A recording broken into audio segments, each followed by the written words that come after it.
How's everybody doing tonight? Happy Friday. This is my 15th discussion. Tonight I'll be talking to Porcell from Youth of Today, Shelter, um, Never Surrender, uh, one of the all-time great guitar players that he's my rock hero, like guitar hero. It's like me talking to, a rock person talking to Axl Rose or Jimmy Page. This is my Jimmy Page and Axl Rose. So, hope everybody's having a good night, and we're just waiting for him to come on.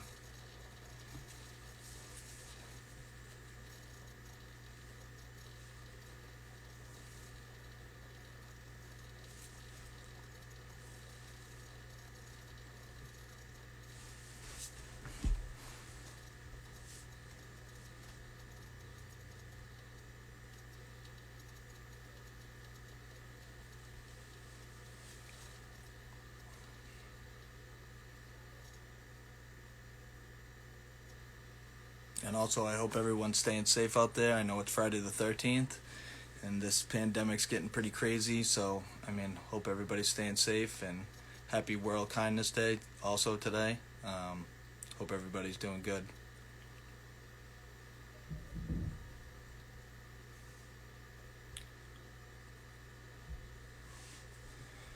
Just waiting for him to come on. He should be on in a couple minutes.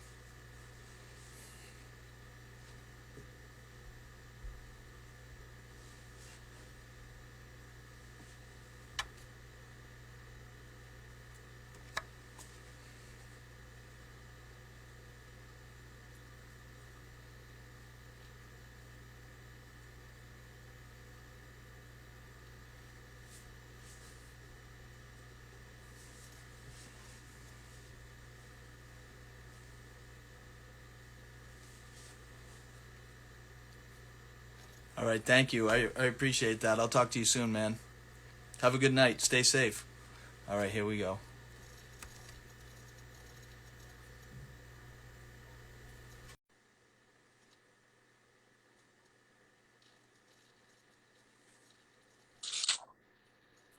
Hey, what's going on, Porcell? What's up, brother? What's going on? Nothing much. I just want to thank you so much for taking the time out to do this with me. I really appreciate it. It's I've been doing a lot of these every Sunday, and like I was just saying, for me, you're my like guitar hero. Like I know, rock people, they say like Jimmy Page is their hero and stuff like that. But for me, growing up, um, you're like my Jimmy Page. I had to just be a little fanboy for a minute and just say like it's an honor to talk to you, and I've been a huge fan ever since I was like a young kid in high school. So I appreciate you doing this, and I hope everything's going good. All right, cool, man. I appreciate that. It's encouraging. It makes all those years broke in the backseat of a van seem somehow worth it.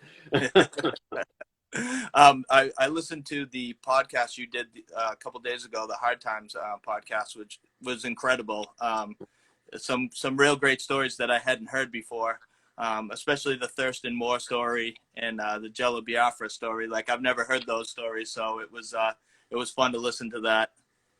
Yeah, those guys are they're such kind of just funny, jokey sort of guys that they just pull those stories out of me. um, so it, the beginning of your like music days, what drew you to music? Like what was the first things that like drew you to music when you were a young kid? It's just one of those inexplicable things where you're just drawn to something almost magnetically and you can't even figure it out or understand it or you know personally I'm a Hare Krishna, so I think that a lot of this stuff just comes from a past life, that things that you're just instantly attracted to. And I heard my first rock record, and I heard like distorted guitar, and I heard powerful drums, and as soon as I heard that, it was just like, man, I just latched onto it. I was inexplicably drawn to it somehow. Yeah. Um, What was like the first like bands that you liked when you were a kid? Well, when I was a little kid, the only access that I had to music was my dad's record collection, which was pretty poor. My dad was like he's an old Italian guy. It's all like Sammy Davis Jr. and Frank Sinatra and just some real terrible stuff like, oh man, some like country western stuff, Neil Diamond, crap like that. That's Yeah, just horrible. um, but he had a Rolling Stones record. He had Between the Buttons by Rolling Stones, and I that was the only rock record I had when I was like whatever 6 years old, and it was like 6-year-old me sitting at the turntable, just playing that record over and over and over and over and over and over again. And I remember I was probably like when I was like 8 years old, I got my own transistor radio for like Christmas or something like that, and then I finally had access to some rock stations on the radio. yeah, Man, I would just listen to that all day long. I couldn't get enough of it. It was yeah, amazing. Back then, you could just like, you know, they actually had rock stations where you could hear yeah, Led Zeppelin and Black Sabbath and Rolling Stones and, all that kind of, heavier music was super popular. yeah. I know nowadays you don't hear any type of like heavy like well metal or because Black Sabbath was considered kind of like a hard rock metal back then, but you would hear it on the radio like you said, and nowadays I mean you don't really hear too much of that stuff. I mean you might hear a Disturbed song maybe or something to that nature, but it wasn't like when we were young and listening to that. Now, were you an MTV guy when MTV first started? Oh, Like yeah. I loved MTV. I loved it. It changed my whole generation. And it was really cool because it made music, it was good. It was good and bad, but it took music and it made a visual element to it. So, whereas before that, you'd have a Pink Floyd record and they wouldn't even have a picture of the band. Like I did. I have no idea to this day, I don't know what Pink Floyd looked like. yeah, I know And even exactly. like Led Zeppelin, I knew them just from, they were in every single magazine, Yeah. but, they didn't plaster their pictures all over the record. It was more about the music. But then when MTV hit, it was the music, but it was also your style, your attitude, what you looked like, what you dressed like. And that had its downside, but it also had a good side because it added a visual element to music. Mm. And which was important for youth of today because we were punk rockers, but we didn't want to look like punk rockers. We wanted this, we were straight edge, we were vegetarian, so we wanted to have a different look that would set us apart from the Sid Vicious-y type people. Yeah.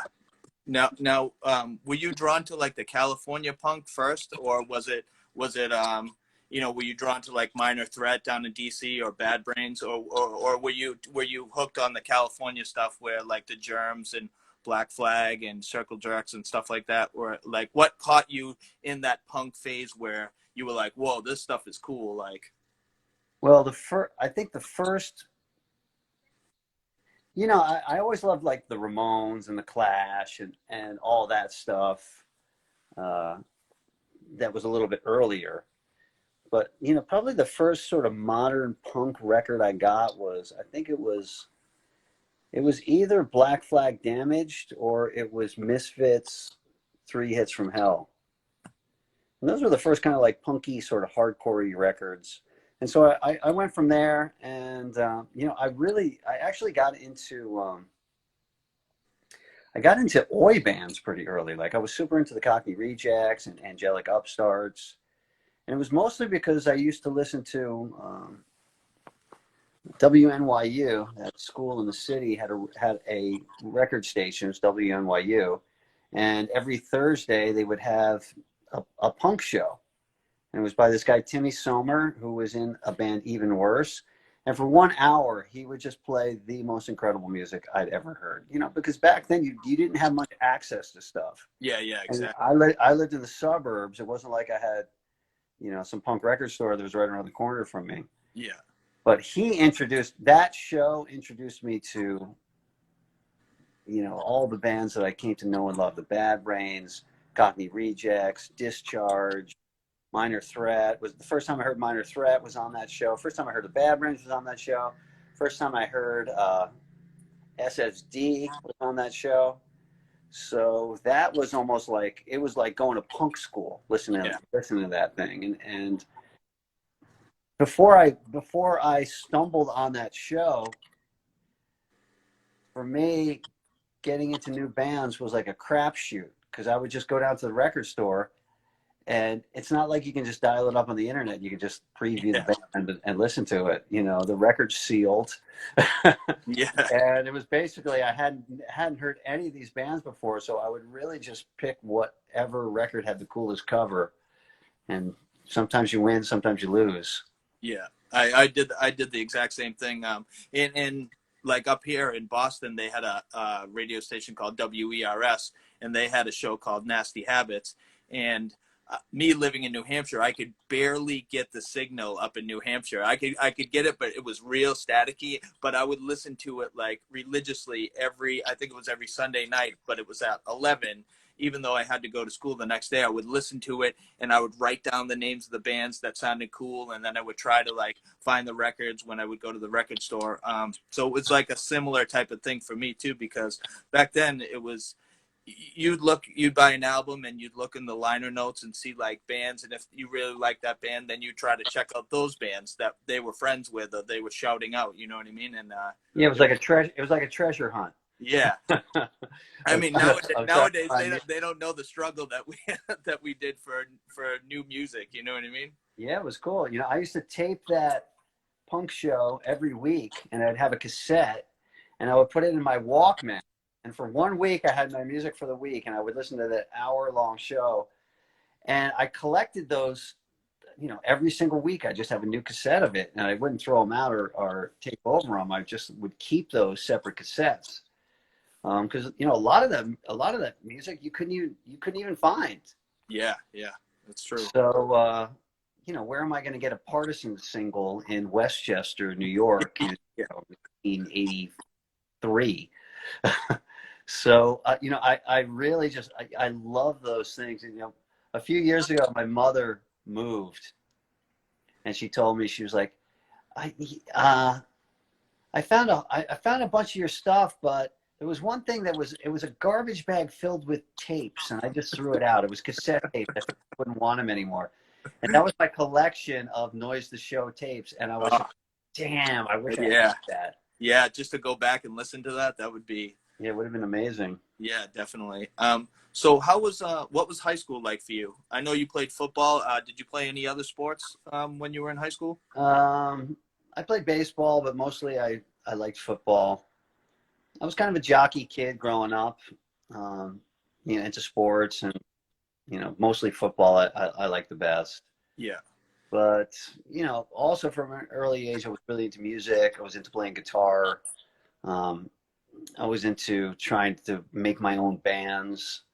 And even when I was like 15 years old, I would get together with the neighbors, and, we would play in the garage, and we would actually put on shows for our neighborhood and just play my cover songs. Now, any of your other teammates like into music as much as you were, or were you kind of like the outside football player, kind of like, you were doing the different thing, and they, I mean, all my friends loved music, but they loved AC/DC and Led Zeppelin. Yeah. And I loved, Black Flag and the Circle Jerks. So they couldn't really wrap their head around the music that I was listening to. And, truth be told, punk wasn't big back then. It was really just a handful of kids. And, it was small. Like, if I was walking down the street when I was in high school, like one time I was at, they have those county fairs every year in the summer. And so I was walking through the county fair, and I saw a guy in the distance, like a mile away, that had a leather jacket and a mohawk. And I was like, oh my God, it's another punk rocker. And I ran. Those things are like, the county fairs are in like the county fairgrounds, which is goes on for like miles. Yeah. I literally ran for a mile chasing that purple mohawk till I caught up with that kid. And then I was like, do you like punk? I like punk. And then, you're just instant friends. What music do you listen to? Oh, you like the Explorer? Did you ever heard this band? And then, the next thing I know, I'm hanging out with that guy for hours, a stranger that I've never knew before, but we had that super strong bond in common that we were the rare souls that were into this crazy kind of music. Yeah. And so it was really cool to just even meet one other person that liked that music. I mean, like me and you have like similar backgrounds. When I went to high school, when I first got into high school, there was only one punk rocker in there. And like you said, he had a mohawk, he had a leather jacket, he had bands written all over his leather jacket, combat boots and stuff like that. And I was drawn to be friends with him, and like I would talk to him all the time and try to find out new bands and stuff. But everybody else in the high school, and also I played a lot of sports when I was younger. So I played hockey, baseball, football for years until I was like probably about, my last year of football, I think I was 18 years old. But everybody, when I first got into high school in the 80s, had feathered hair cut, you know what I mean? Like feathered hair and the duckbill in the back and like brown leather jackets. And I didn't fit that bill, you know what I mean? I was more of I don't know, I was just different. I liked like punk music like you, and I didn't dress like a punk rocker. I kind of, I was into wearing sports gear, so I would wear like like a Patriots jacket or a Celtics starter jacket or something like that, and in a hat all the time that had a college team on it. But it's kind of similar to you in a way. Yeah, it's funny. My daughter somehow talked me into having like a little party here last night on a school night. She invited over a bunch of friends, and they hung out all night long looking at my yearbook from the 80s. And they're like, oh my God, people really had those haircuts.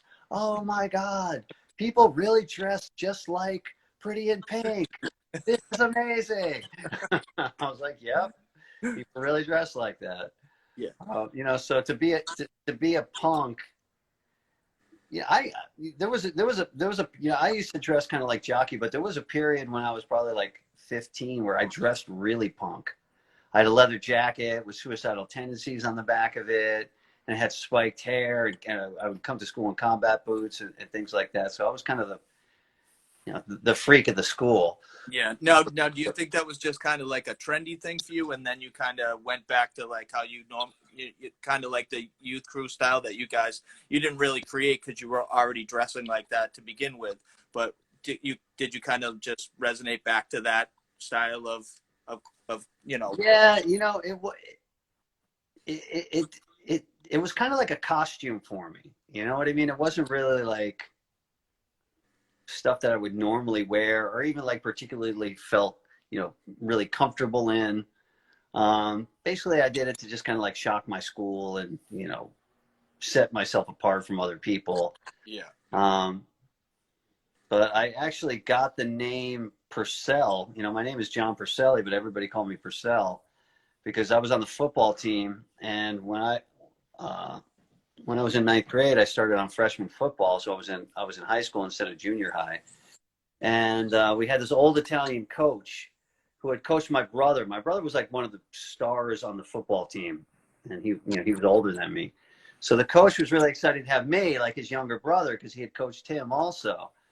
And so I walked into the locker room on the very first day of ninth grade for football, and I was wearing, my leather jacket, had suicidal tendencies on the back of it. I mean, that must have been so. People must have thought that I lost my mind. Suicidal tendencies on the back of your leather jacket. You're 15. Yeah. And it had crazy spiked hair. I had an earring with a hanging earring with a hand grenade, combat boots. And my jeans were just like impossibly ripped up, like Ramon style, just ripped up. And I walked in, and my coach immediately said something like, "Who the F is this kid?" And somebody else said, "That's John Porcelly." He goes, "That's Jim Porcelly's brother. That's Jim Porcelly's brother." He goes, "Get over here." And in a very real way, he was like one of these old school Italian guys. He goes, "Look at you. You're a disgrace to Italians." how can you dress like that? You look ridiculous. And he was serious. Like he wasn't even joking around. Like he was serious. Like he was offended that I was Italian and said he was Italian. And somehow Yeah. or other I was dressed like, look at it as like an affront to the Italians everywhere. Yeah. And then he said to me, he said, you know what? I'm going to call you Porcell because I'm going to take the vowel off the end of your name so people don't know you're Italian. And so he used to call me Porcell, and then everybody else used to kind of make fun of me and call me Porcell. Yeah. But not really make fun of me, but the coach called me Porcell. It was kind of like, it just kind of became my nickname. Yeah. But I liked it because to me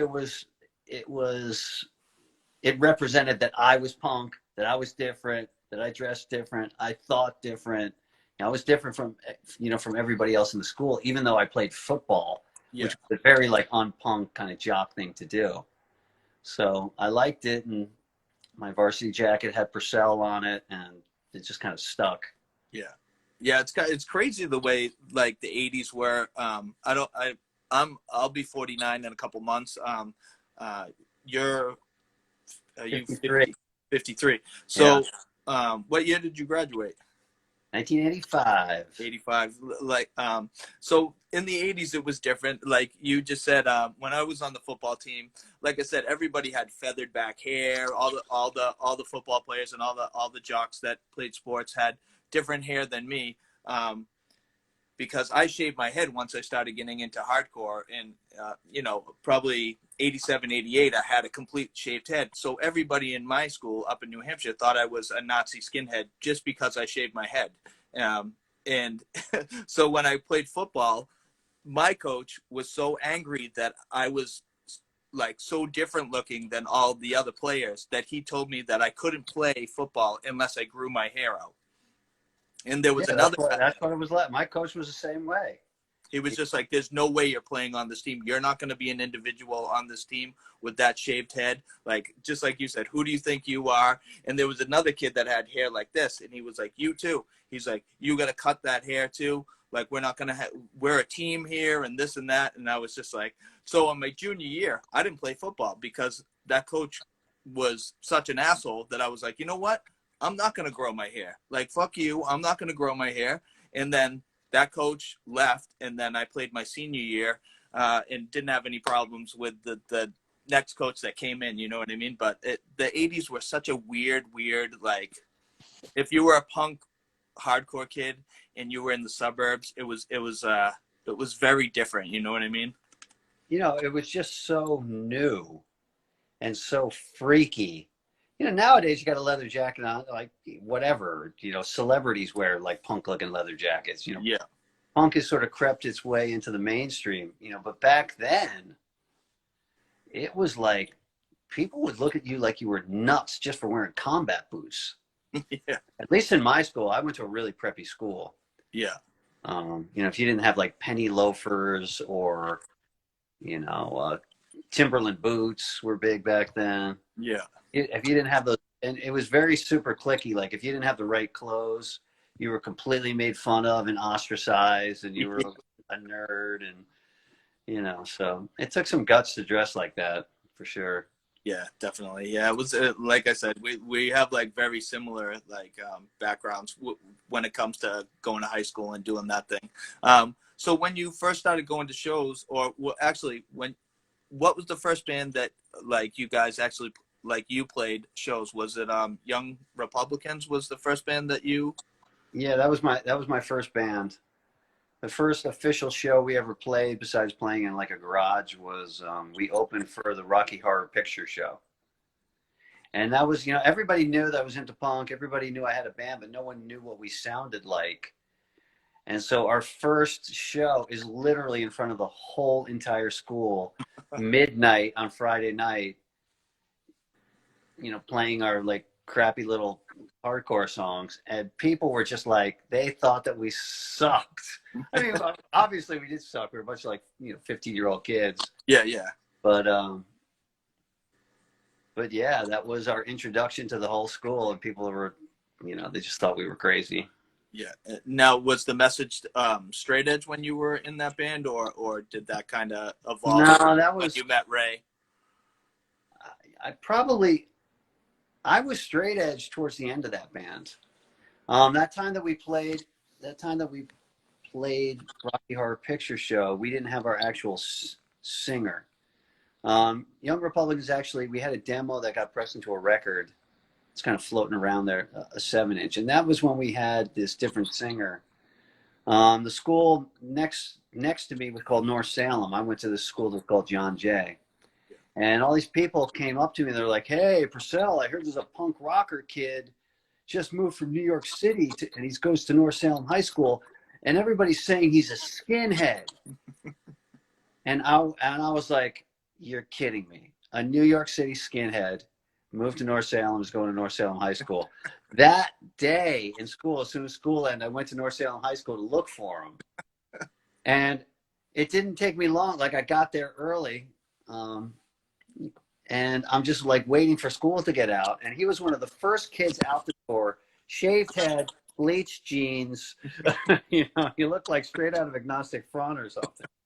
And of course, I went running right up to him. "Hey, man, you're into punk. And he actually introduced me to a lot of New York hardcore because he had come from New York. His parents had moved to the suburbs. And so he first turned me on to bands like Antidote and Cause for Alarm and The Abused. The Mob, Agnostic Front, United Blood, like all those really early Kraut, those kind of bands from New York. He had seen all those bands and he had all the singles. So I was super impressed with him. So I immediately got him to be the singer of the band. And how long did you guys play for? Just a couple of years, or? Yeah, we probably only played for like a year. And then what turned like after that band ended, you got into Violent Children. How did that happen? Well, I had been going to shows in Connecticut, and I met Ray. Yeah. Oh, an interesting little side note on that singer for the Young Republicans that went to North Salem High School. In the history of North Salem High School, there's only been 3 people that have been kicked out of the school, like literally kicked out of the school. One was that singer.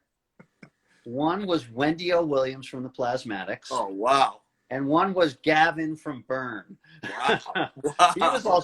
Gavin was like one of my childhood friends, and he Yeah. got kicked out of that school, and then he went to another school next to me. Wow, that's crazy.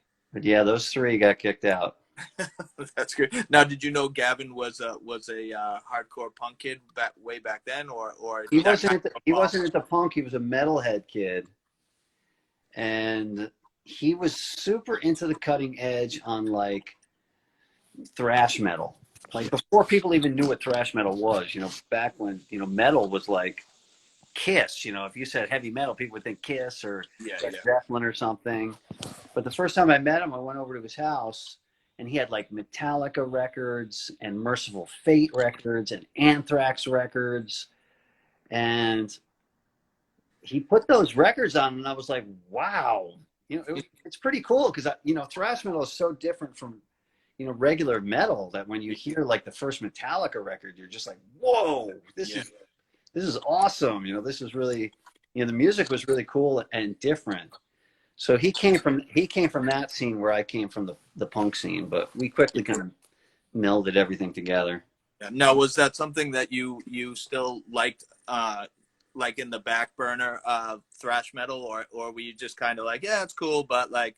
No, I didn't really. I appreciated the music. Like, he put on that Metallica record, side A is, I think the first song is Hit the Lights. Yeah.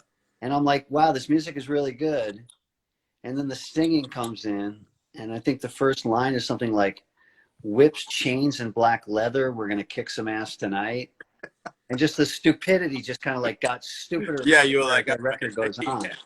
And, that a lot of that thrash metal is like that. It's all about demons and evil and Satan. And, it was just stupid to me. Yeah. Especially when you're listening to Dead Kennedys records and they're talking about, politics and, stuff that really actually had relevance to your life, Yeah. all that, it made all that other stuff just seem ridiculous. So I like the music. I actually saw Metallica on the Ride the Lightning tour with Cliff Burton, which is pretty cool. Yeah, I did too as well. Did they open up for Ozzy? Is that when you saw him? No, they headlined. Oh, they headlined. I saw him when they Ozzy. It was Wasp, Merciful Fate, no, Wasp, Armored Saint, and Metallica headlined. Wow.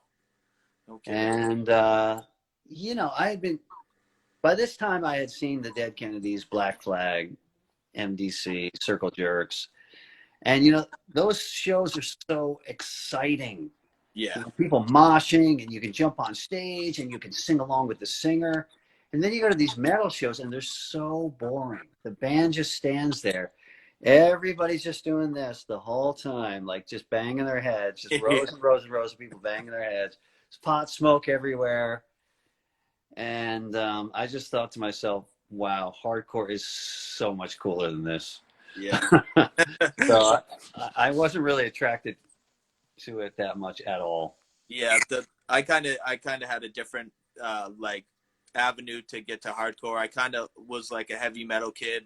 My mom was into heavy metal, like Judas Priest and Iron Maiden and stuff like that. So the imagery was already there, and so like thrash metal hit, and I kind of like thrash metal. Like I was like into Slayer, but I wasn't into like the lyrics. I was just into like how heavy it was. I think like I was drawn to like the heaviness of the music, and then once I heard hardcore, it kind of changed the way I was thinking, and and then I went to, actually my first show that I ever went to, I saw SSD at Gallery East in Boston with DYS, and I was only 12 years old at the time. One of my cousin's friends, Jay, was older than me and was like, "Oh, do you want to go to our punk show?" And I was like, I was little, and my mom was kind of, she tried as a mom, but like didn't really like keep close.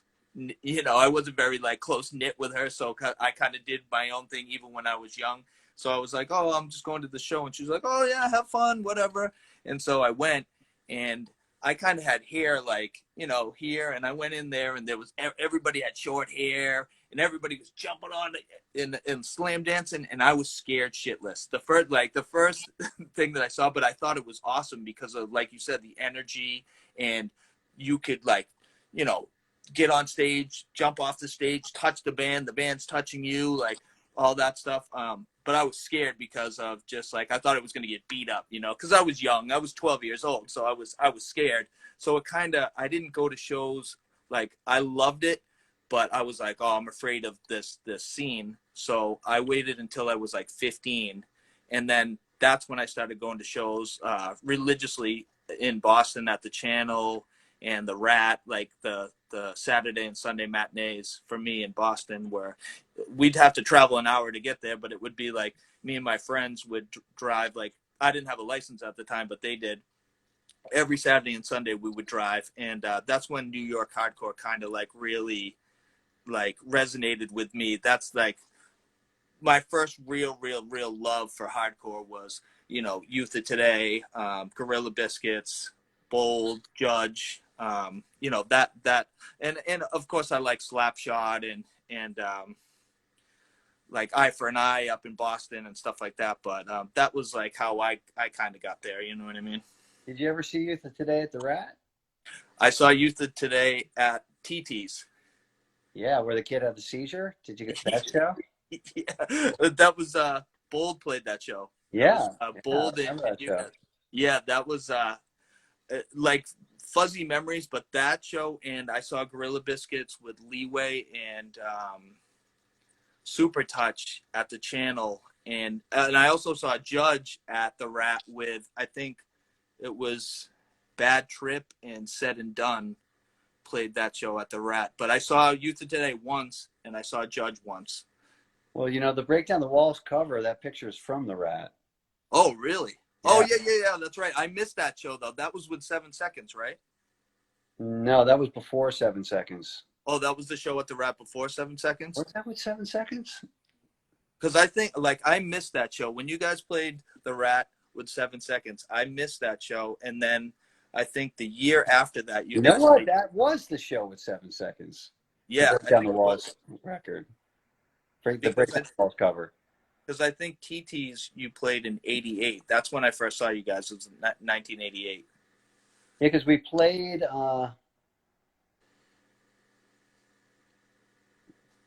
there before. Yeah, we played there. We played there once before. Actually, we played the Rat 3 times. Yeah. We played with. I'm trying to think of the show. I'm just. I can only remember the shows from the pictures. Yeah. There's one picture where Cap was wearing jeans and no shirt, and then there's the famous Break Down the Wall show where he's wearing the parachute pants and he's got the weird haircut.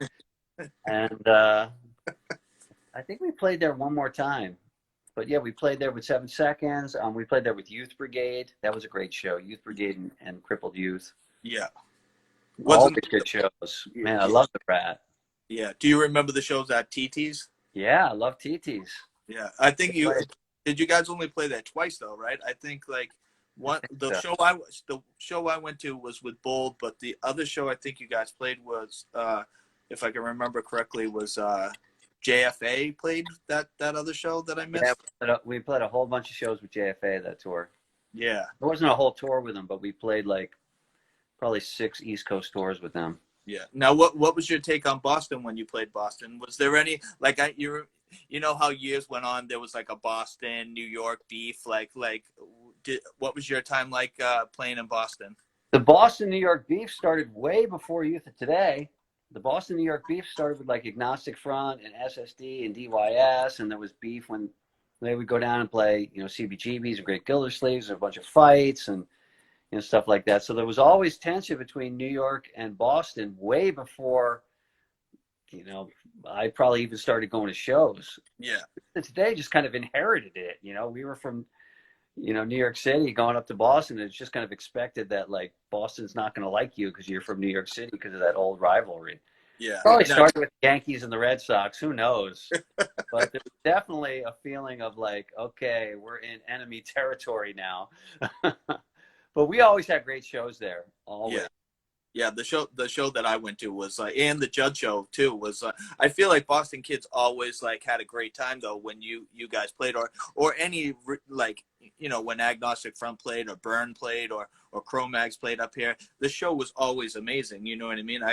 I'm lucky enough to get to see. I got to see all those bands, once or twice when I was young, and I didn't see any real like not too many fights like. It was pretty, it was pretty low key. I mean, it was crazy, but it wasn't like fights everywhere and stuff like that, Yeah. Did you ever go to that place that was called, what was it called? Like the Hardcore Stadium or something like that? Oh, Hardcore Stadium. Yeah. Yeah. That's pretty close to the Middle East and where TT's was actually. Yeah. One of my favorite shows to this day that I ever played was Judge. This was pretty recently. It was probably only like, I don't know, maybe 3 or 4 years ago. Judge played the Hardcore Stadium. And, you hear like Hardcore Stadium, you think, okay, well, it's going to be a good club with a good PA. You walk into that place, it's like in the basement of like some kind of, what is it? Like it's like I think it's like an American Legion, isn't it? Like, yeah, like an American Legion Hall. There's a bunch of like veterans smoking cigars, like upstairs, and then you have to like walk way down these stairs to this creepy, dank old basement. And there's no stage.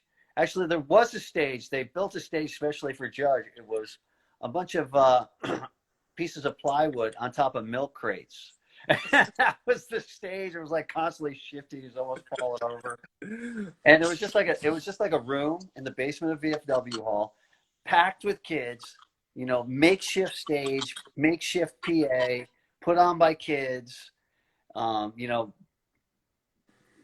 There's twice as many kids that are legally allowed in that place due to the fire code. Three times as many kids.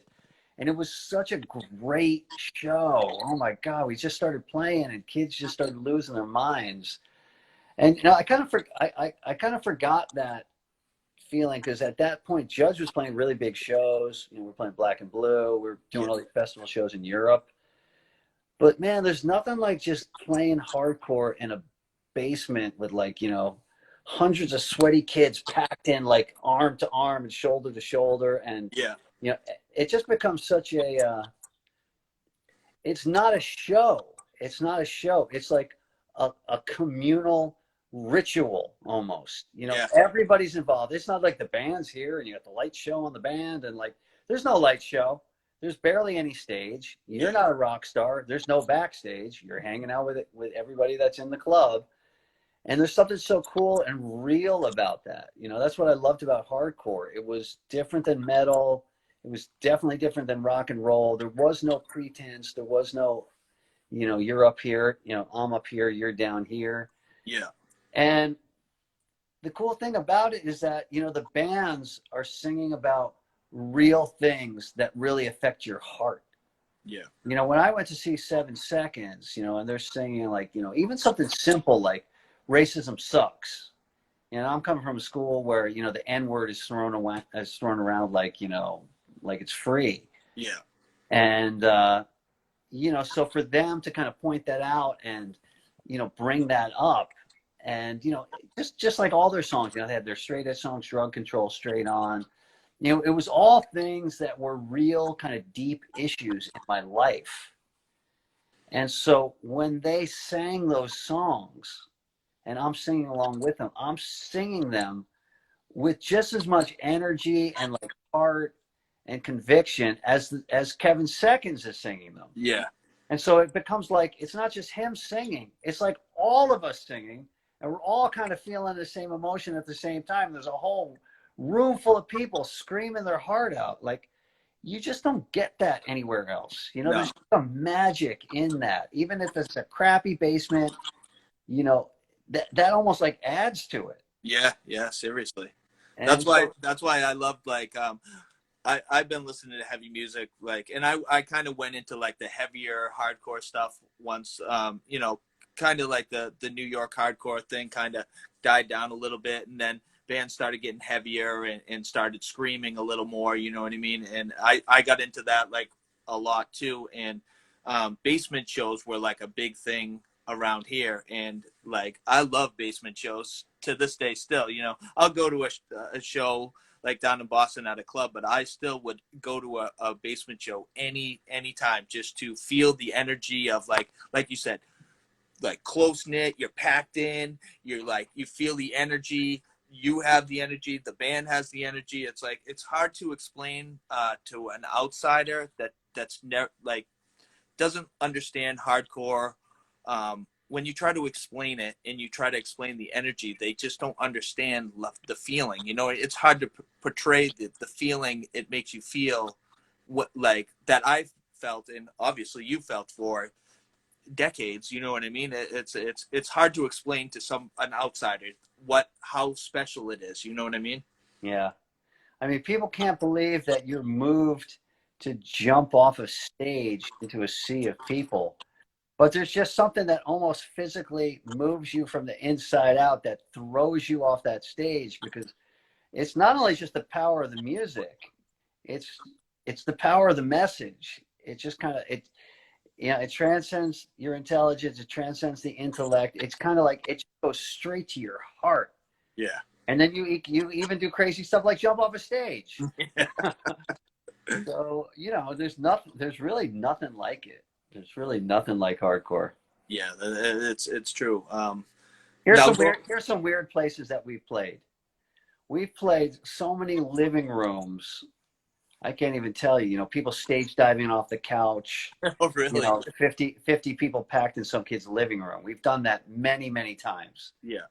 We played at least 2 or 3 pizza places where Really? people stage diving off the counter where they serve the pizzas. I played a laundromat. People, you know, literally like sitting on top of the, you know, the washers and the dryers, like Yeah. watching the show. I played a cornfield with an electric generator, with literally in the middle of a cornfield, like surrounded by corn. Was that in the Midwest? Yeah, forget where it was. I think it was Kansas, in Iowa. Iowa. Um, I played in. I remember we played a show in Denver one time, and the show got canceled. The promoter just didn't even put a down payment on the place, didn't book the show, didn't tell anybody. So we showed up, and a ton of kids showed up for Youth of Today. And there was so many kids that were there, and everybody's so disappointed that there wasn't going to be a show, because it would have been an awesome show. There's probably like 200 kids there. Yeah. And so one kid said, I know where you guys can play. He said, in the suburbs, they're building new condominiums, and they just started building them. And they just laid the concrete foundations for the house. There's no house built on top of them, but they're just like basements are dug out, and they're cemented. He goes, but the electricity is turned on. Why don't we go there? You guys can set up there. So we drove our van totally illegally, drove out to these like condos that are being built, broke in. Everybody's jumping over the fence, jumping under the fence. We got in. Some kids had they had lamps, and we set up our stuff, and we played in the foundation of a unfinished condo. And it was great. It was great. And the cops didn't show up? Cops didn't show up. It was way out in the that's crazy. Nowhere practically. That's crazy. Well, usually the cops have nothing better else to do than mess with kids in like small suburb towns like that. You know what I mean? Yeah, it was great. No incidents at all. It was just a really cool kind of quirky show. Now, was that like the Can't Close My Eyes tour? More of those shows at that tour? I think that it wasn't the Break Down the Wall. Maybe it was the Break Down the Walls tour. It was definitely early. It was either early one of those early Break Down the Walls tours, or it was Can't Close My Eyes. Yeah. So when you met Ray, I heard the story. You met him at a club in Connecticut, right? Yeah, the Anthrax. Was Ray a jock? Like, did he play sports like you, or? Yeah, he wrestled, but when I first met him, it was so funny, man. I walked in. There's Ray Capo. Ray actually has curly hair. So his hair, he had this big, long, really wide, curly mohawk that was dyed black. And he was wearing a freaking Boy Scout uniform. So he looked real punk. A Boy Scout uniform with all punk pins on it and stuff. Yeah. But he had an X on his hand, and he had a skateboard. And, you talk about punk rockers being hard to find. Straight edge people were even harder to find. Yeah. There's maybe in our in all of New York State, there's probably only a few hundred punk rockers. And out of how many of those are there straight edge? Maybe one, maybe two in the whole state. Yeah. So when you see a person with an X on their hand, you get super excited. So I ran up, I had an X on my hand, and it was just like, hey man, probably flashed my X in front of his face. And we became, and I had a skateboard too. I used to skate. And so we just became, back then, if you were fortunate enough to find somebody that shared that secret society that you were in, you just became instant friends with them. I met Alex Brown from Gorilla Biscuits, the guitar player for the Gorilla Biscuits. I was just walking down the street. He was walking down the street. He had a Dag Nasty shirt on. And it was way before Dag Nasty even printed shirts. He just had a homemade Dag Nasty shirt on. Yeah. And he was walking down the street. I was walking down the street. I saw him in that Dag Nasty shirt. And I'm just like, me and this guy are going to be friends. That's it. I can't wait till this guy, comes down the block and I can be like, hey, cool shirt. Yeah. I just knew he was on the inside of your secret society. Yeah. And you guys were going to be really good friends. Just from the shirt he's wearing. Now, was Ray already in Violent Children, or did that come after you met him? No, he was in Violent Children. They used to play shows. I was really impressed because my band would barely play, but his band actually played a bunch of shows. Yeah. And so I always kind of wanted to get into the band, but luckily the two guitar players, they both went to college at the end of that year. And so they asked me to join the band, and I was really excited to be in a band that actually played real shows. Yeah. So that was cool. So what was your first real show? Did you play with some New York heavy hitters on your first show? One of the early shows that I played with Violent Children was with Agnostic Front. So that was really cool. Yeah. Now, were you a big fan of Agnostic Front back then? Oh my God. Huge. Huge. They were like my favorite band. Yeah. They were my favorite. You know, I saw them early on when they, even before Victim in Pain came out at CBGB's. And man, they were so, they were incredible. They were just incredible. You know, there's a few bands that I saw that, you know, you just see the band and you just like walk away and you're just a changed person. Yeah. You know, like the first time I saw Black Flag, I'd been into punk for a while. I love Black Flag. You know, Damage was probably the first hardcore record that I bought. Yeah. But you know, I had seen a ton. I'd been to it. At that point, I'd been to, you know, dozens and dozens and dozens of shows. And I'd seen some really good bands.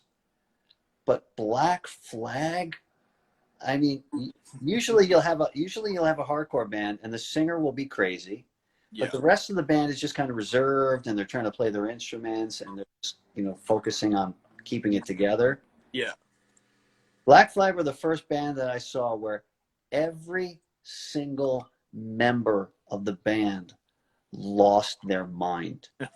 Chuck Biscuits was playing drums when I saw him. Chuck Biscuits was like that famous, he was in the Circle Jerks, he was in DOA, he went on to play with Danzig.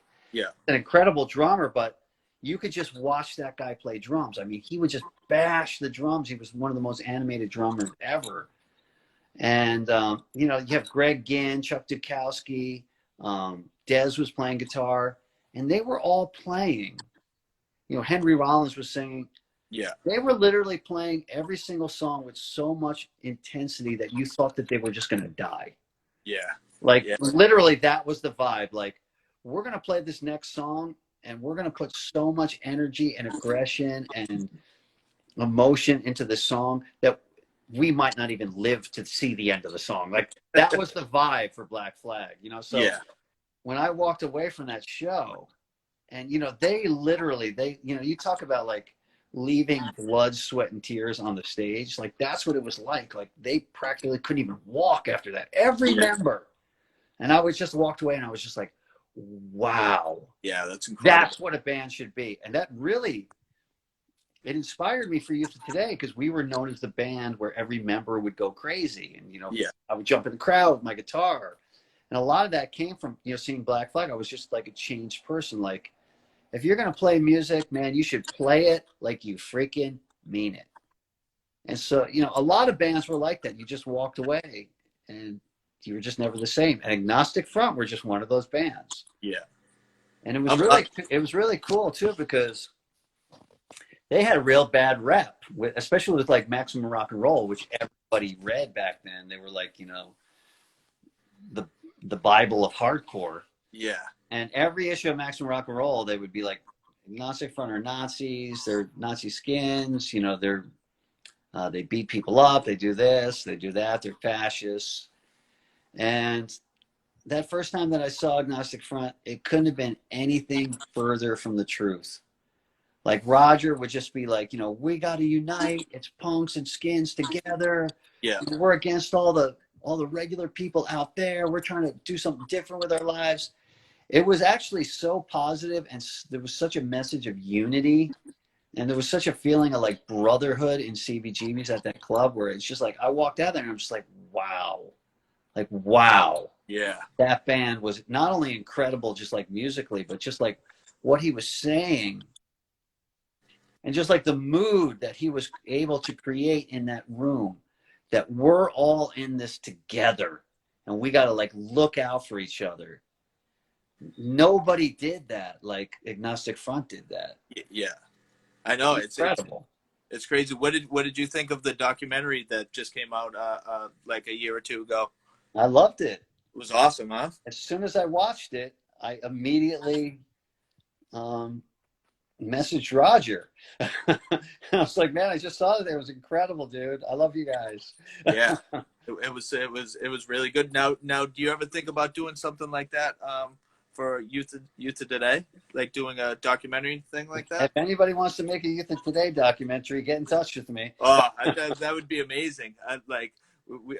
We should push it definitely, because that would be amazing. I mean, we did that cool Judge one. Did you see that? Yes, I did. That was really good. Yeah, that was cool. I like it when they're done right, you know.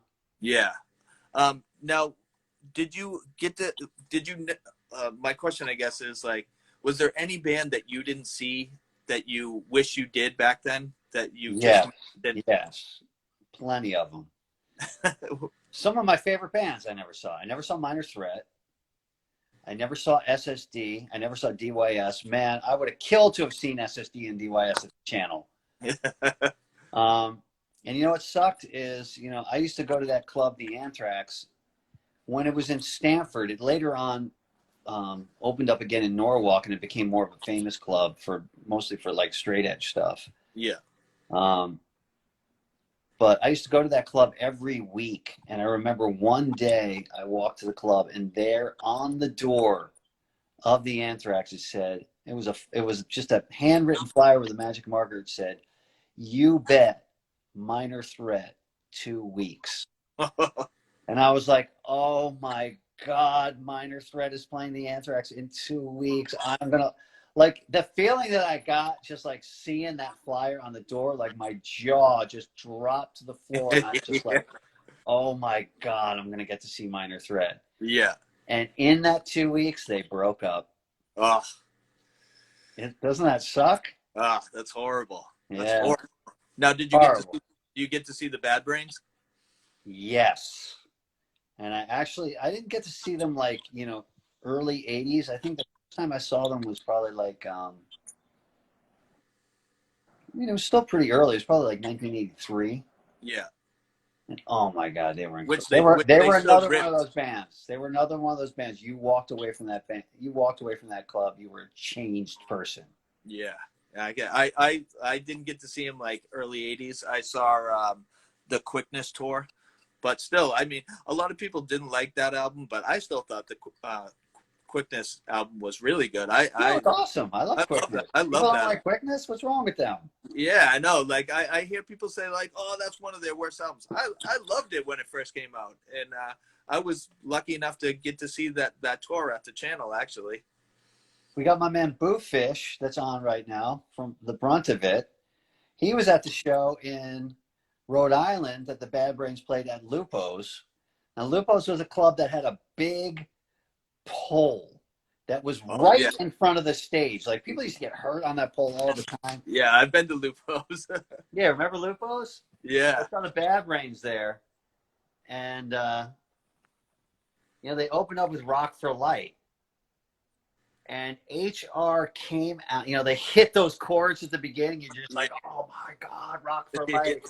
And HR came out, and he was like like backstage. He took like a running start all the way across the stage, and he did like a flying stage dive. Like he jumped up, he grabbed the pole with like one hand, and he spun fully around the pole, and then he pushed himself like half a stage dive.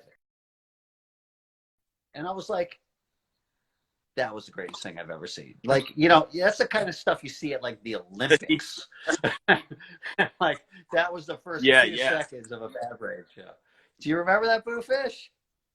yeah. What Boofish must have been there. He must have been there. But yeah, they watching were the always 19 incredible. They were always watching incredible. that 1982 CBGB show was like insane. Like that's when I wish I saw him, but I was only 10 years old in 1982, so I was a little bit too young to witness that. I wish I did. I never saw Minor Threat. Just Boofish by said luck. I was with you. There. Yeah, I never got to see Minor Threat, SSD, DYS. They were probably my three favorite bands. From back when I was like 15. I was just a little bit too young to go to shows. Yeah. Once I started going to shows, probably like, I think I was like 16 when I really just started going to shows regularly. That was it. I was just at shows every single week. Yeah. But before that, I was just like a little bit too young. The show started a little bit too late in New York. And I missed like that. I never got to see the Misfits. I would have loved to have seen the Misfits back then. Yeah. They were one of my favorite bands. Trying to think of who else I didn't get to see.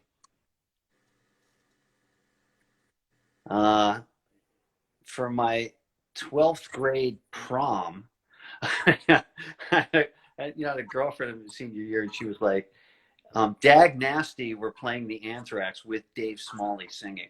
And I really love that first Dag Nasty record. Like when that came out, I was just like, that didn't leave my turntable for, months. And then they were playing, but my girlfriend was like, you can't go to that show. You have to go to the prom with me. You can't stand me up. I want to go to the prom. We got to go together.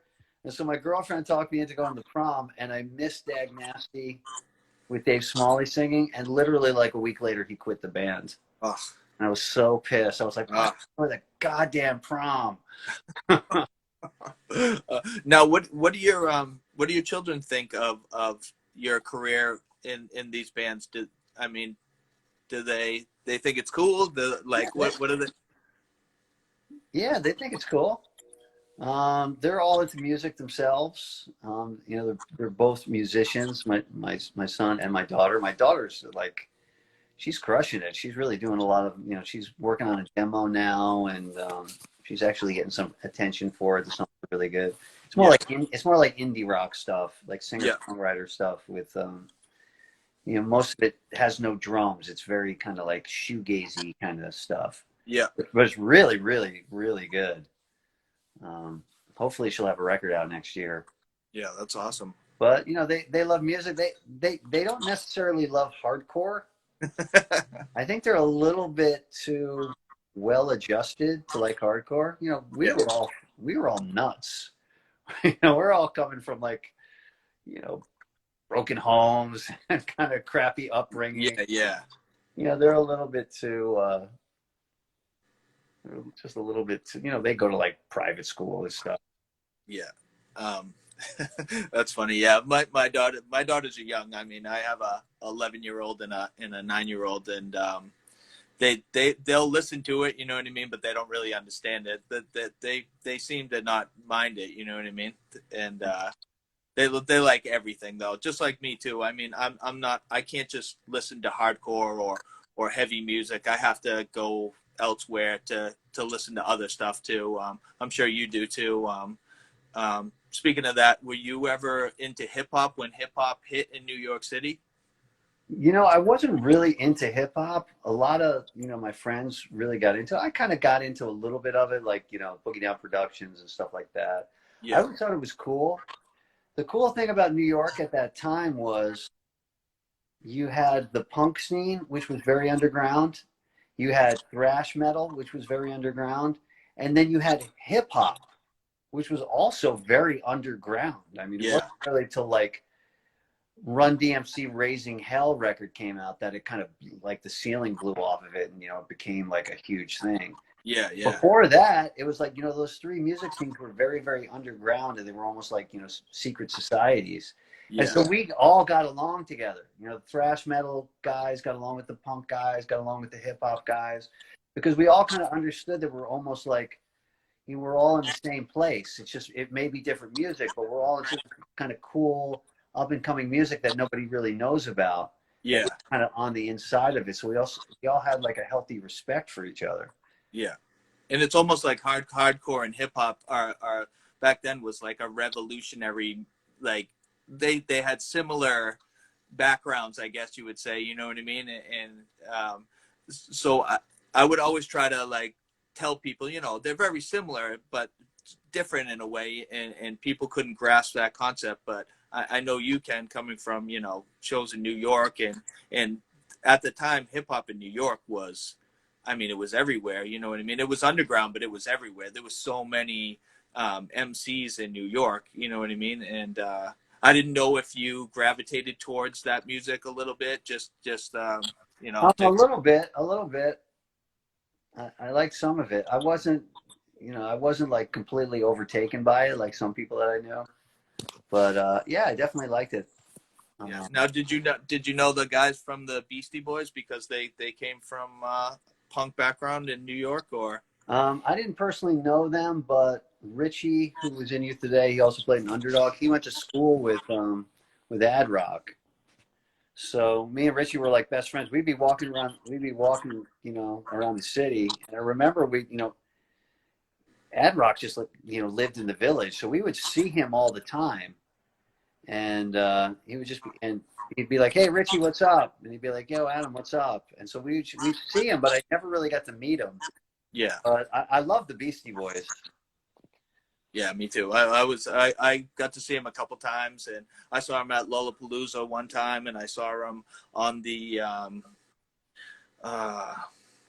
I saw him on another tour too. But they were always good live. They were wild. You know what I mean? I saw the Def Jam License to Ill tour where it was like, I think it was Public Enemy and Beastie Boys and I can't think of who else who played that show. But that show, that's when they were like drinking and being all crazy. And when I saw them at Lollapalooza, they were kind of mellowed.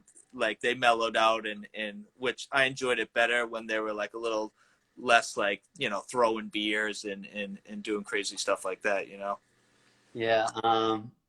When Youth of Today recorded "We're Not in This Alone," we recorded at this studio in downtown New York that was called Chunk King, and it was basically a hip hop studio. You know, that's where all those Public Enemy, LL Cool J, Run DMC, Beastie Boys, all those bands. You know, if there was a hip hop record coming out of New York during that era, Yeah. of like late '80s, it was all recorded at this one studio. So Youth Day were recording there, and I remember we were sitting in the waiting room waiting for our room to be ready, and who walks in? Run DMC. And it was Sammy's birthday, so Jam Master Jay rapped and beatboxed "Happy Birthday" to Sammy. Really? Oh, Yeah. that's crazy. And then another time we were there, and we walked in, and we were bringing our equipment in. We walked in, and Public Enemy are in there. And I walked in, and I didn't really say anything, but I was like, "Oh, check it out! It's Chuck D, Flavor Flav, and who was that other guy, the head of the S1? Professor Griff. Professor Griff was there. They were all there. Yeah. And I didn't say anything to him. It was kind of intimidating. You know, they got all the S1Ws there and everything. But Yeah. Walter walks in, and Walter was like, "Oh my God, it's Public Enemy!" And he walked up. He's like, "Oh man, I love you guys. You guys are just so like revolutionary and radical." And he was like, and he went up to and Flavor Flav's got like the clock, on every giant clock, and Walter was like, "Flavor Flav, put it there." And he like shook Flavor Flav's hand, and then Walter went back out to he brought like his bass in or something, and went back out to get his bass head. And as soon as he walked out the door, Flavor Flav goes, "Faggot." He called Walter a faggot. Really? Jesus. Wow. Oh boy. Wow, that's crazy. One of those weird things that happens when you meet Public Enemy. I only asked that just because, like, with Sick of It All's first album, KRS-One does the thing in the beginning, and I liked hip hop back then, and I loved hardcore. So when I heard KRS-One on the Sick of It All album, I was like, oh my God, this is like incredible, you know. So it was just it's something that I had to ask you, you know. Yeah, you know, and we used to. I remember when Tougher Than Leather came out, that Run DMC movie. We were all like, "Oh man, we got to go see that movie." And so we went down to like the hood, like the projects had a movie theater like way down the Lower East Side, and we all went there, and we watched Tougher Than Leather at the movie theater, and it was basically Youth of Today, Gorilla Biscuits, a few other straight edge kids, and we were the only white people in the whole theater. It was awesome.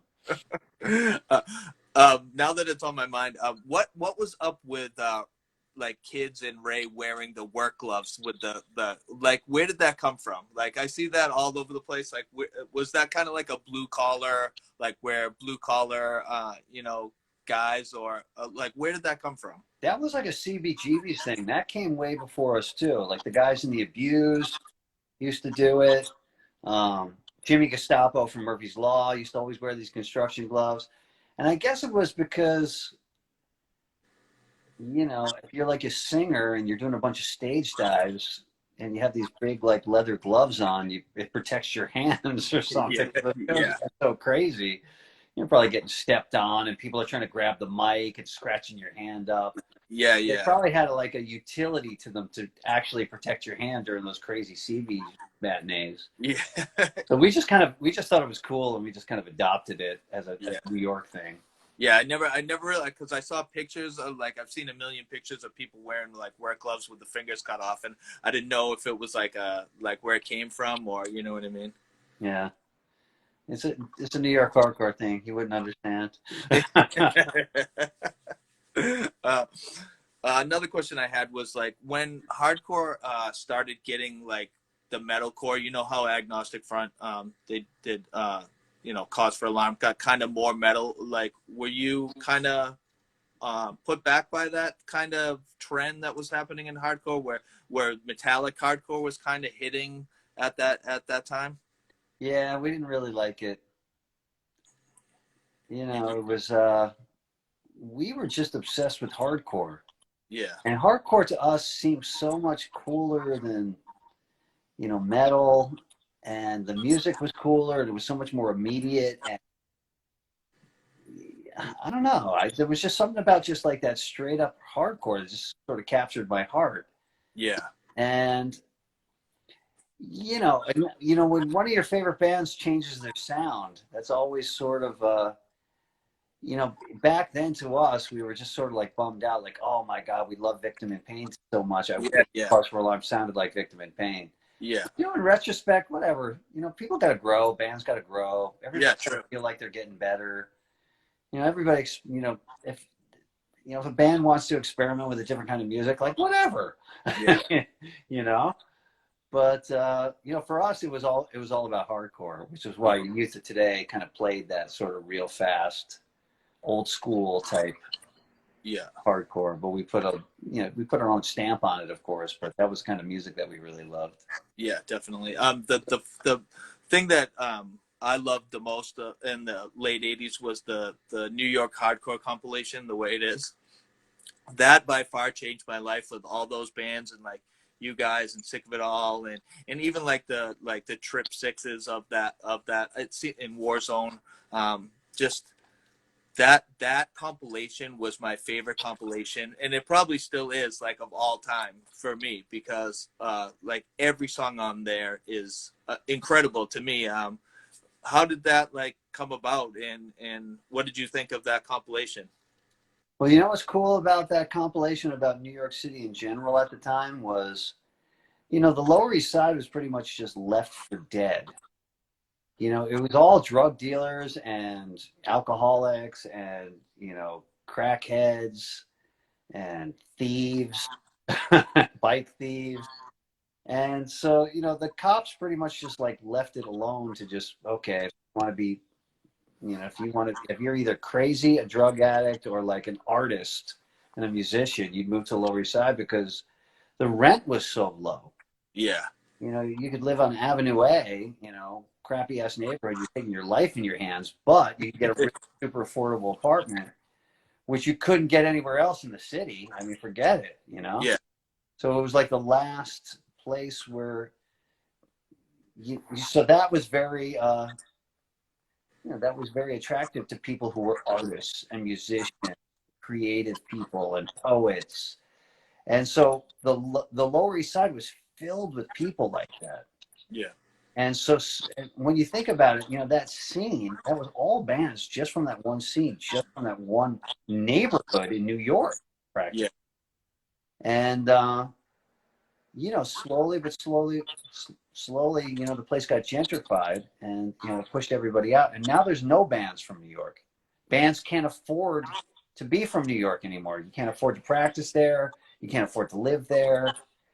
And that was one of the downsides to gentrification. The place got nicer and you had Starbucks everywhere, and it wasn't as much crime, but yeah, there also wasn't as much art. mm, There's no art. The whole yeah, place just became like a whitewashed sort of place for rich people to hang out. yeah, And so that whole that scene was fostered in that petri dish of that horrible, horrible neighborhood, but it gave us all the opportunities to live for cheap and to practice for cheap and to record for cheap. And you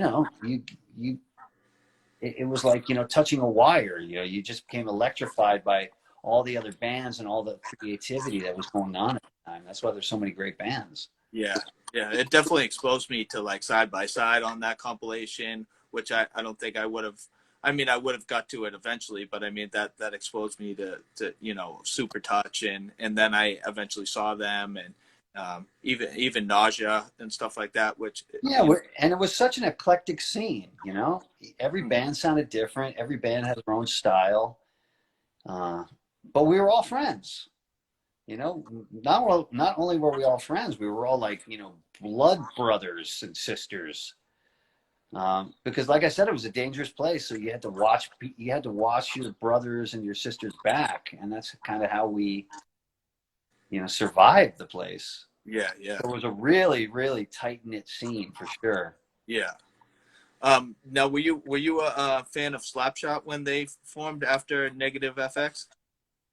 Yeah, I like that first Slapshot record. Unfortunately, there was beef with Slapshot from like really early on. The first time they played CBGBs was with Youth of Today and Bold. Yeah, And Bold in New York City at that time were like a huge band. Like they could headline CBGBs themselves.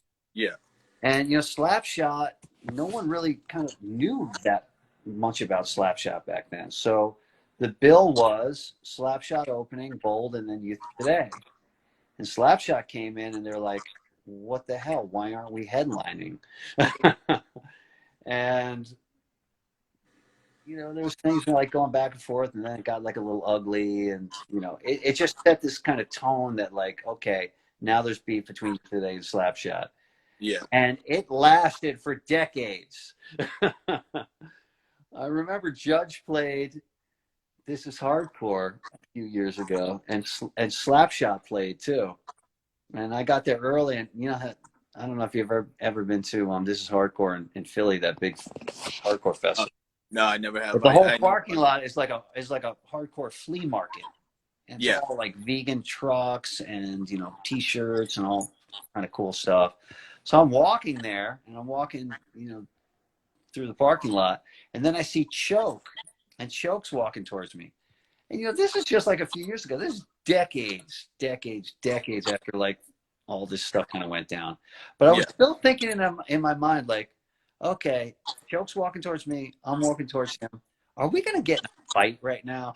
Like that's what was going through my mind. Like, yeah, am I gonna have to like look around and grab some kind of weapon, like a leg of a table or something?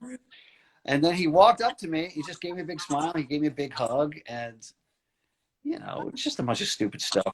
yeah, yeah, We're all a bunch of 17-year-old kids. You do stupid stuff when you're 17. yeah, yeah. I agree. I agree. Yeah, like I said, the friends fight, or not even friends. People fight, and then you get humble with age, and things don't seem, so like Yeah. important anymore to be fighting over something so trivial. You know what I mean? Yeah, totally. Um, all right, I got a few more questions. I don't want to hold you up too long. I know it's a Friday night, and so my other question was when Straight Edge got like after you guys kind of ended and Judge ended, Straight Edge exploded, especially like New York, and then everywhere else. I mean, Florida had a big straight edge scene. Um, Seattle had a decent straight edge scene. It just blew up crazy. What did you think of that, and did you like it? I know some of the bands were like harder than the regular straight edge music that came out earlier. It had like heavier screaming in it, and the music was a little more aggressive. What was your take on that, and did you like the way it was going, or? Are you talking about like the early '90s when it was like Earth Crisis and Yeah, Snapcase like and yeah, and Strike then and bands like that? you'd have bands like Morning Again down in Florida, and Culture, and One King Down up in upper state New York, and that type of thing. Trial from Seattle, and Yeah, I liked it. I liked all that stuff. I thought it was heavy, but it wasn't cheesy. I thought they had a message. They were super passionate about what they were doing. Shelter, I mean, we did so many tours with Earth Crisis, you know, it was ridiculous. We used to play with them like on the reg. Yeah. And I thought, like, how cool. Here's a bunch of guys that are really sincere about what their message is. And they're going out and they're telling people about it. It was just pretty much the same formula as Youth of Today. And they were, Yeah. you know, and look at how ahead of their time those guys were. I mean, they were telling people about veganism back when people were like, vegan? What the hell does that mean? Yeah. Yeah. And now, like, McDonald's has a vegan burger. Yeah. You know? And those guys really did a lot of groundwork. They paved the way for veganism in America pretty much Yeah. single-handedly, I would Well, say. I mean, I think you guys had a little bit to do with it, with the being a vegetarian. I mean, especially with the video that Youth of Today had out, and I think you guys maybe had a big impact on Earth Crisis. You know what I mean? But Earth, like you said, Earth Crisis to me, when I heard that, it changed the way I was thinking too. You know what I mean? They had a huge impact on me. I mean, all the victory bands at that time were really cool. That was like a cool era right there with like Yeah, Snapcase, yeah, it was. Strife, and they were doing a lot of cool things for hardcore, I thought. Yeah, Shelter played with all those bands pretty regularly. They're all like super nice kids. And yeah, it was a great scene. Yeah. For sure.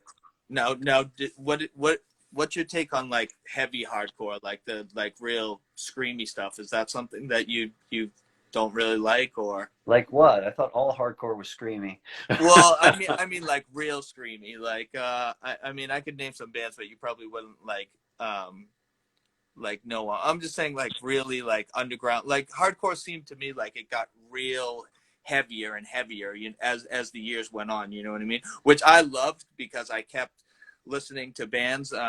You know what I mean? Like a Reversal of Man. I don't know if you've ever heard them from Florida, but they're like a genre I guess they would call back then was screamo, but it's not what screamo is now. It's I don't know if you've heard that, but I didn't know if like that was something that you liked or you thought it was just too much, you know? I'm really not kind of familiar with a lot of that stuff. You know, especially if it came out in the 90s, I was living in the Krishna temple. So, Yeah. like, I don't know much about pop culture whatsoever for the whole damn decade. I was in a temple chanting, meditating, worshiping deities, and lighting incense. Yeah. So I don't know much about, you know, it's funny because, you know, people are like, oh, you remember that movie from the 90s? And I'm like, no. Remember that commercial on TV from the 90s? I'm like, no, I don't. uh, all right. I didn't know if you had heard any of that stuff, or you know, it was like started coming at the late 90s, and then 2000s it kind of like exploded, and it was kind of like a, you know, like a political scene. They were speaking about, you know, injustices in the world, and it was they were saying something and it was positive and stuff like that, but it was just like kind of in their own genre, underground, you know, Mm-hmm. doing tours in vans and sleeping in people's floors and stuff like what you first started doing, but it was kind of in the 2000s, and just I didn't know if you were exposed to that kind of thing or not. Yeah, I can't really comment too much on it. I'm not really so familiar with it. All right. Actually, I just wanted to talk about Never Surrender, and then I had a couple of rapid fire questions before we go. Okay. I was late on Never Surrender, but I heard it. And do you enjoy doing vocals? I know you did vocals in Project X, which is amazing. I mean, Straight Edge Revenge is like, I love it. I don't know anybody who doesn't love that you know, song or the songs on that. How was Never Surrender? I mean, I was surprised by your vocals actually, because they were like really heavy to me, and I was you know, happy to hear it. You know, I read some reviewer saying like, oh, it's not like Judge, so you know, it's okay. But when I heard it, I was like, wow, this is like different, and I like it. You know what I mean? So how was that band for you? I mean, personally, I love singing and being the front man because, you know, I'm like, you know, when I play, I like to just throw myself into it and really get into it and, you know, play from the heart. Yeah, But, you know, when you have a guitar, you actually have to play the music. Especially, in like Judge, where it's a little bit more, it's not just straight up thrash, where you actually have to play and it's chops and Yeah. playing notes and little riffs and stuff like that. Like you actually have to concentrate and like play it right, and it's got to sound right. Yeah. So there's that one part of you that just wants to go completely off the rails, but then there's that part where you have to like keep the song together. Yeah. But when you're the singer and you don't have an instrument, you could just lose your mind. Yeah. So I really, I love playing those Project X shows.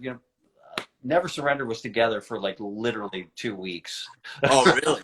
So, well, not 2 weeks, but for probably like 2 months. I think Yeah. we probably only played like 3 or 4 shows, Yeah. but it was fun. Yeah.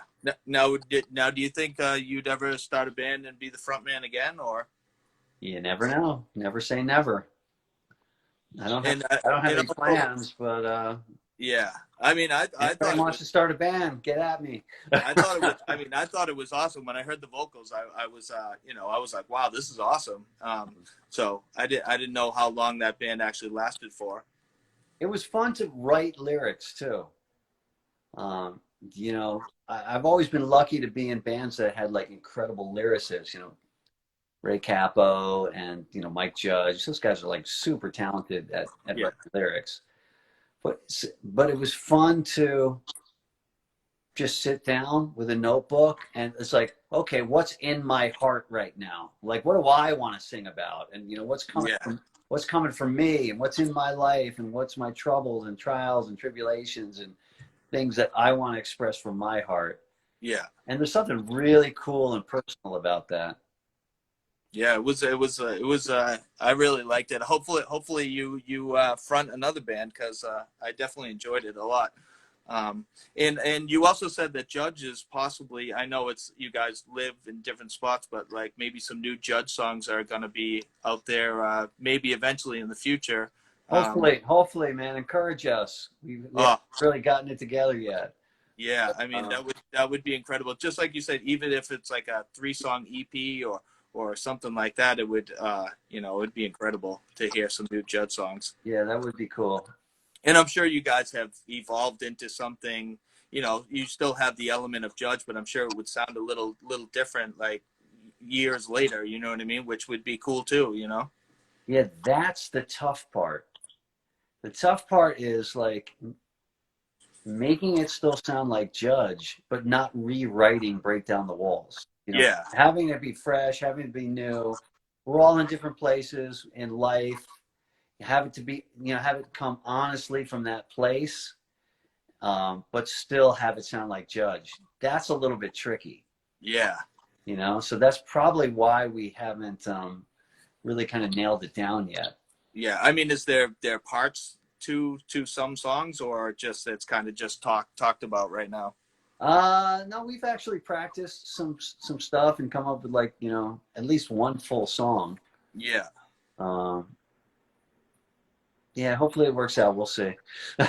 Now, will we ever hear any Youth of Today new stuff ever in the future? Probably not any new Youth of Today stuff, because Youth of Today was just such a moment in time. Hmm. It was all just like a bunch of kids and youthful energy.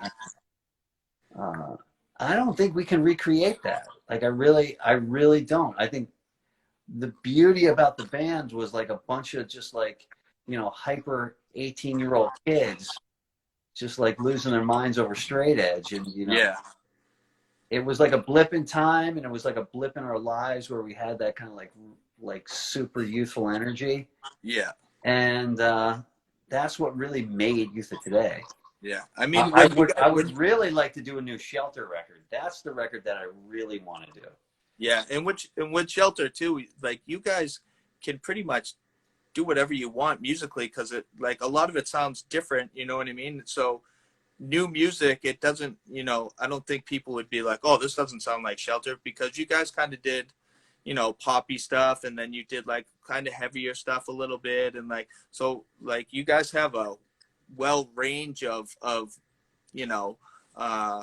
things that Shelter can do where people would like it, I think, especially nowadays. Yeah, me too. I agree. We're not so kind of like tied to a genre because we incorporated so many different genres in our music already Yeah. that, it gives us a little bit more freedom to come up with some new kind of sounds.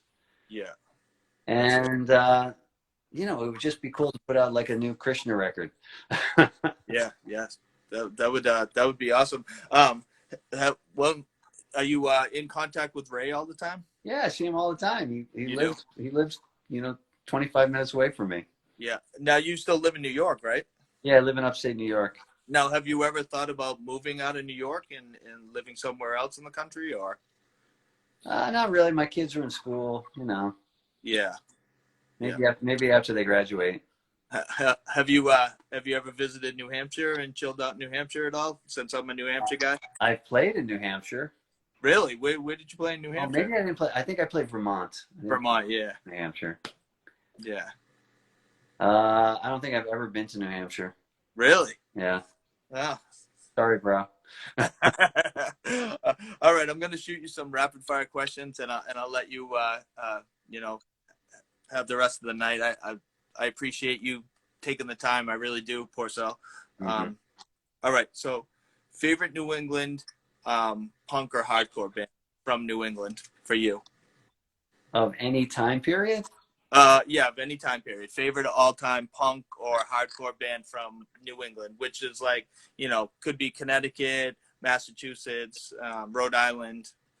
I mean, do the Bad Brains count? Because they were kind of a New York band. No, New York's not New England. New England would New be England. Okay, SSD. SSD. All right. What was the first punk hardcore show you attended? MDC Crucifix. That's a good one. Good one. All-time favorite punk hardcore show you played? Like what's the most, like the greatest show that really resonated?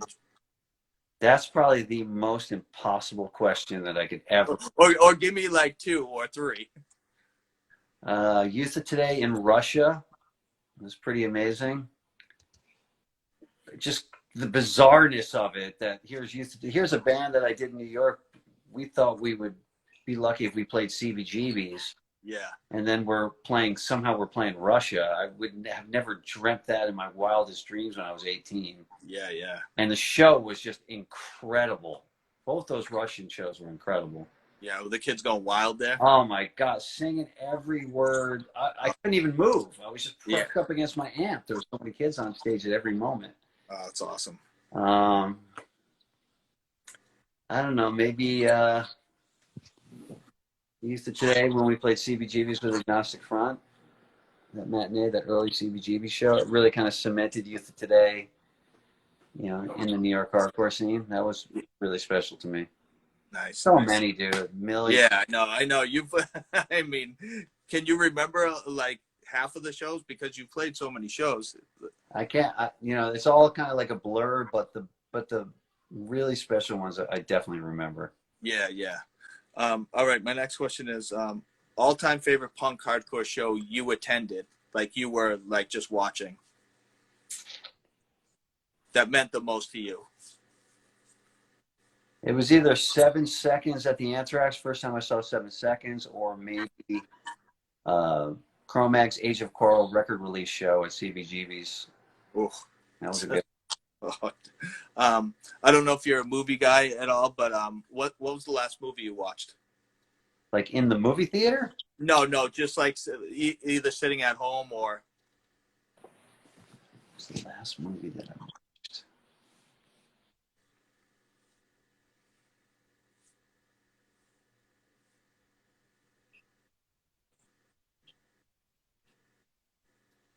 Man, I'm trying to think.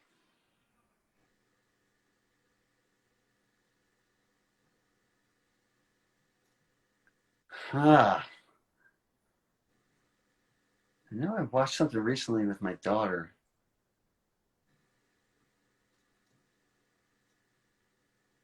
What was it, man? Why can't I remember it? I don't know. It wasn't anything It was sort of like a movie that I watched with my daughter because she wanted to see it. It was, Yeah, yeah. I get to do the same thing. you Have know, my I actually love going to the movies, but now that I haven't been to the movies once this whole year, it's been like the weirdest year ever.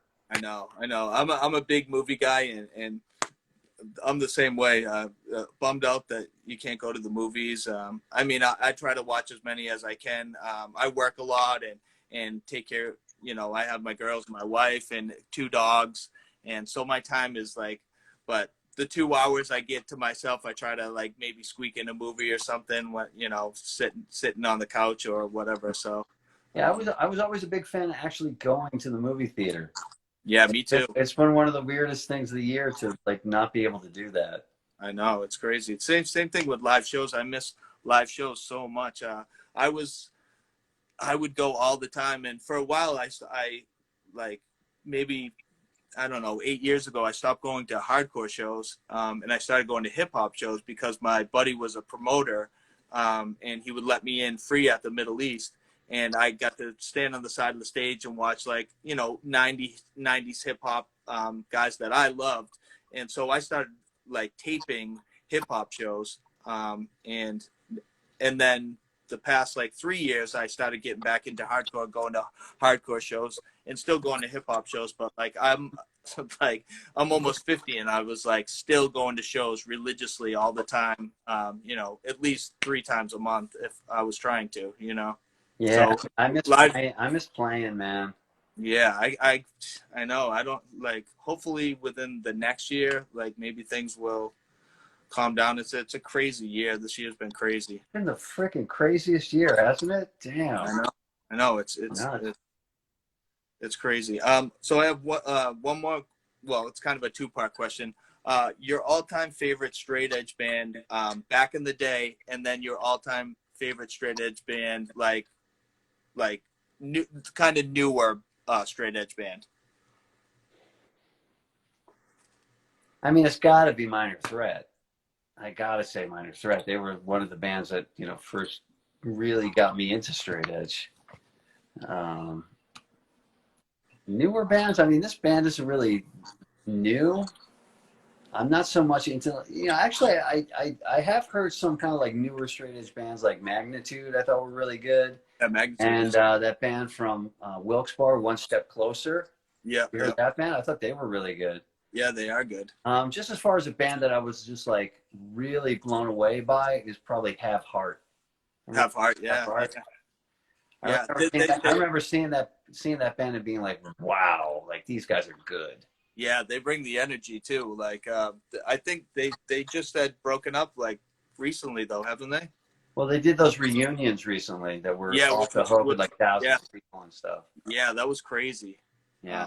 Do you like Sect? Yeah, I've heard them. I've heard them a little bit. Yeah, Like super heavy with that drummer from Fall Out Boy, right? yeah, and I think isn't the guitar player, he used to play in Earth Crisis, didn't he? I think one of the guys is from Earth Crisis. Oh, really? I didn't know that. Yeah, yeah, I think and yeah, the Fall Out Boy and he also played in Race Trader. I don't know if you've ever heard that band. I remember them. Yeah. So, but yeah. So the last thing I wanted to talk about is just, you got anything going on? Like, I know you do yoga classes in the morning. If you want to talk about that, so people can, maybe get with you and learn some yoga. If anybody wants to do yoga, I do this great yoga class every single morning at 10 o'clock in the morning. Tons of hardcore kids on there. It's really fun to do. It's a super hard, challenging class. Come if you want to get into shape. Come if you want to sweat. It's from like 10 to 11, maybe 11:15 every single morning. And if you want to know more about that, how you can practice with me, send me a DM. I'll get back at you. Now, do you do like kind of? You said it's kind of hard. Do you do side ones for like beginners that aren't in like the greatest shape? You know what I mean? Like, 'cause I have some people that are beginners, and then I have some people that are like the craziest yoga teachers that can do like unbelievable stuff. Yeah. So I'll do really hard stuff, but I always give easier versions for people that are just getting into yoga. Like you could definitely take the class. Yeah, yeah. Um, so yeah, beginners are welcome, and I always give easier versions, and I also give harder versions for people that just want to do crazy stuff. Yeah, yeah, yeah, But yeah. it's a fun class. Yeah, I mean, I always like thought about doing it, and I might have to hit you up on that. I know my wife would probably would love doing, try your class out too. So Yeah, you guys would love it. yeah, I would I'd love to do it. So just you know, do so. I mean, I work with my body all day, but I need something to kind of take the stress away. You know what I mean, and just work on my body a little bit too. Dude, it will be the best thing for you. You'll gain flexibility, you'll gain strength, you'll start to detox your body, you'll breathe, you'll move differently. Yeah. It's really like it'll change your life. Yeah, Um, I'm probably gonna have to hit you up on that definitely soon. Then, all right, cool. I want to thank you so much for doing this. I didn't mean to take so much of your time, but happy it's a World Kindness Day today, so happy World Kindness Day. And I know it's on a Friday the 13th, which is kind of ironic, but I just wanted to thank you so much, and I appreciate you taking the time out to talk to a New Hampshire boy that loved hardcore for decades, and I just want to say thank you. I appreciate it. All right, no problem, brother. Thank you. All right, man. Have a good night. All right, take care.